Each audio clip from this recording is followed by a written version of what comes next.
Welcome to FFT Express. Let's talk sleepers, breakouts, and busts for the AFC North. Adam Aizer, Jamey Eisenberg. Here we go. Love the AFC North. Should be, I don't know about a lot of breakouts because the guys have already broken out, but a lot of high scoring in this division. We'll find some sleepers, breakouts, and busts. Don't worry. Jamey, who do we got in the sleeper category? You've heard me say it a lot. Cedric Tilman. I think from what we can potentially get from him, it's a very small sample size, but those 3 games after Amari Cooper was traded and, some different quarterback play. I don't know if you want to say that better quarterback play from Jameis Winston, but different quarterback play. But, that's kind of what Joe Flacco is going to bring as well. Somebody that's going to give his receivers a chance to make some plays. And hopefully that's the case for Tillman. So you know what you're getting with Jerry Jeudy. You know what you're getting with David Njoku, at least based on what we've seen from them, either in their careers, in the case of Njoku, who already played with Joe Flacco in 2023. If Tillman can be guaranteed to be that second receiver, third target in the passing game, there's a lot to love about his value, which is basically free on draft day. So he's usually one of my last round picks, and I'm very excited to generally take him as kind of like wide receiver 5 and in some cases wide receiver 6. Okay, that's Cedric Tilman. Again, I really think this is a tough division for sleepers. I don't know if you have any others. Think maybe Isaiah Likely. They talked about him becoming a Pro Bowler this year. Yep. Who else? Anyone jump into Well, mind? I think, if you look at it, there's some interesting handcuff options here.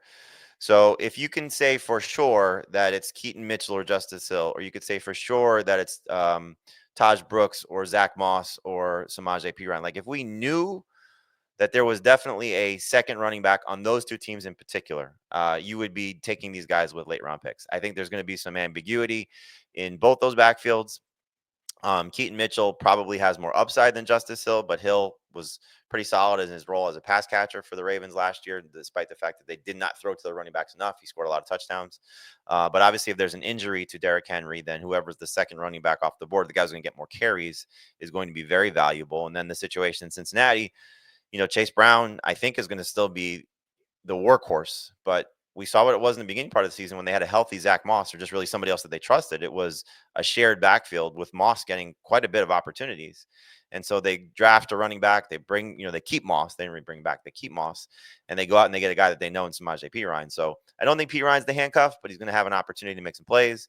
So those 2 backfields are definitely of interest. And then in Cleveland, you talked about this on the Wednesday show, the report from one of their outlets that Jerome Ford could open the season as a starter. Well, why not take a flyer on him or even Dylan Sampson, one of these late round running back options? Because Quinshon Judkins, while he has immense upside, if he struggles or gets injured, Jerome Ford's kind of been their de facto replacement each of the last 2 years.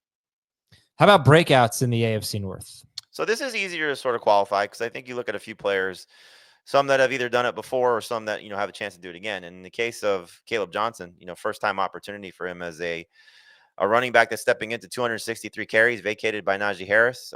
We know that Mike Tomlin's history has generally been to use one guy. I think we're definitely going to see 2 guys, and even Jaylen Warren could be considered a breakout candidate because we saw 2023. He averaged just over 11 PPR points per game when he was sharing the ball with Harris. He's going to play on passing down. So I think both these guys have an opportunity here. You may want to say, Jaylen Warren can be more of a sleeper, Johnson more of a breakout, but I like to try and get one of the Steelers running backs. And it kind of bothers me like when I don't. It's similar that thing I say about the 49ers receivers. Like if I can get a Jennings or a Pierce, if I get a Caleb Johnson or a Jaylen Warren, like one of these guys I think is going to be a strong flex play potential number 2 running back. And if one separates from the other, however it may happen, injury, passing game work for Warren and PPR, a significant amount of touchdowns for Caleb Johnson, I think there's going to be a chance for, a number 2 running back here based on the way that Arthur Smith runs his offense. So there's a chance for, one of these guys to have, sort of breakout. And then I'll stay with the same team. And DK Metcalf, clearly was problematic last year. Injuries, got outplayed by JSN down the stretch. This could be one of his best years ever, based on how Aaron Rodgers leans on his, top target. So there's a chance here for DK Metcalf to sort of remind you of who he was early in his career when a lot of people were talking about him as the best receiver in Dynasty. There was that much upside for him in his first couple of seasons. So I think there's a chance for Metcalf to have sort of this breakout season. Jerry Jeudy, based on what he showed in the sample size with Jameis Winston, could easily be a breakout candidate if he could do it over 17 games. Top 5 receiver last year in those stretch of games to close the season with Jameis Winston. You're getting him at basically wide receiver 25 through 30 in that range, depending on the ADP you look at.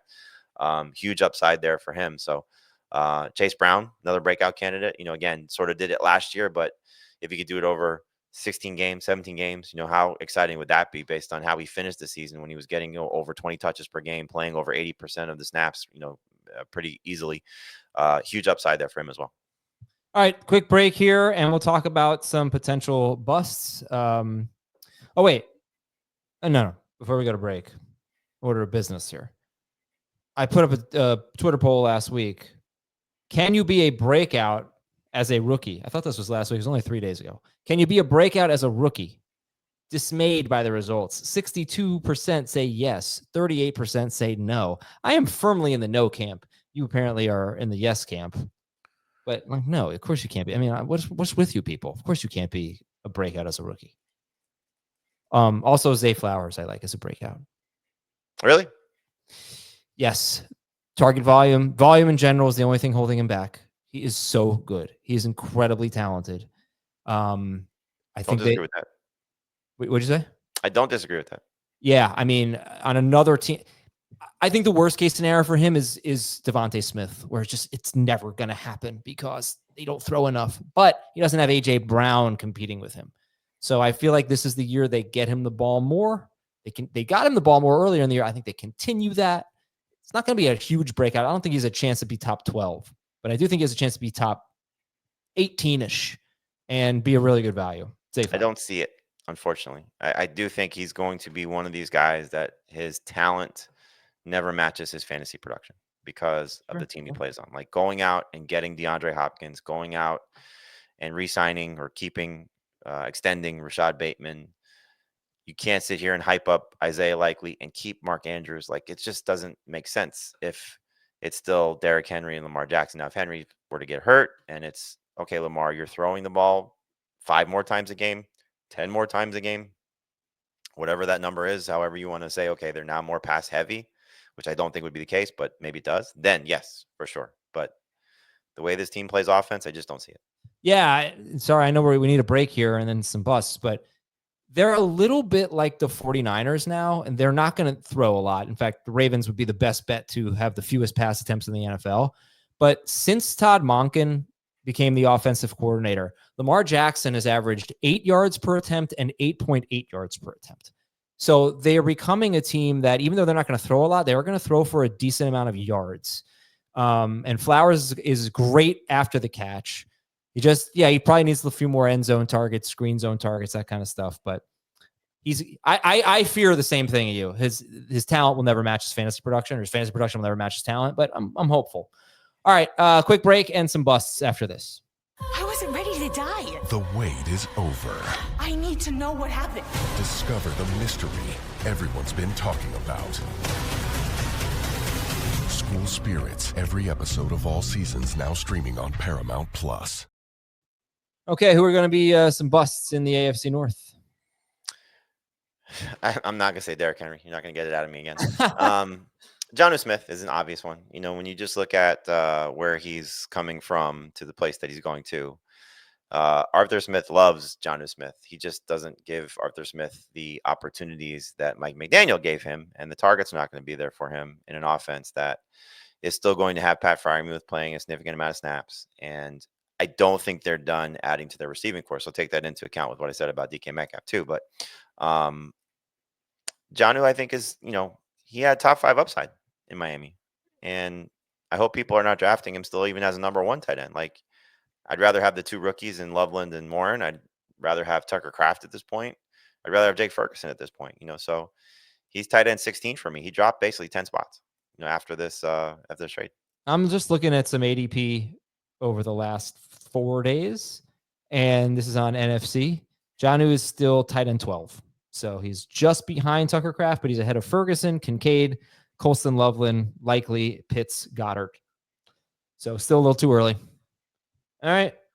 Wrap it up. We good? Anything else? I can't think of any obvious busts. Oh, Zay Flowers for me would be a bust. Well, his ADP is not that high. I know. That's why you can't say it. But yeah. Wide receiver 27. I'm seeing him somewhere, maybe something like that. I'd love for He's him. in the blob. He definitely is in the blob. 20 through 40. He belongs there. You say wide receiver 18, right? If things go well for him. Yeah. Maybe. I can't see it though. I mean, there have been guys like Brandon Ayuk have been top 12 with 110 targets, 115 targets. That is about what he was on pace for last year. He had one game, I think week 18, he left early. So it's just the touchdowns. I mean, he had 4 touchdowns last year. They threw 41 touchdowns. If he can get to 7 touchdowns, and he's the kind of guy who might be able to do it because he can run away from people. Yeah. And we're going to have a nice season. He had 116 targets last year. It is possible for someone this good to be a top 18 receiver with 116 targets. I will say this on Friday's episode because I'll go look it up. He may have had the best game against the Broncos. Oh, yeah. And all right, that's the other thing. He is not going to line up traditionally outside and get shadowed by Patrick Surtain or anything like that. So start him against the Broncos. I cannot believe he was wide receiver 36 per game. That just shocks me. All right, we'll be out of here. We're out of here now. And we'll be back tomorrow to talk to you on FFT Express. See ya.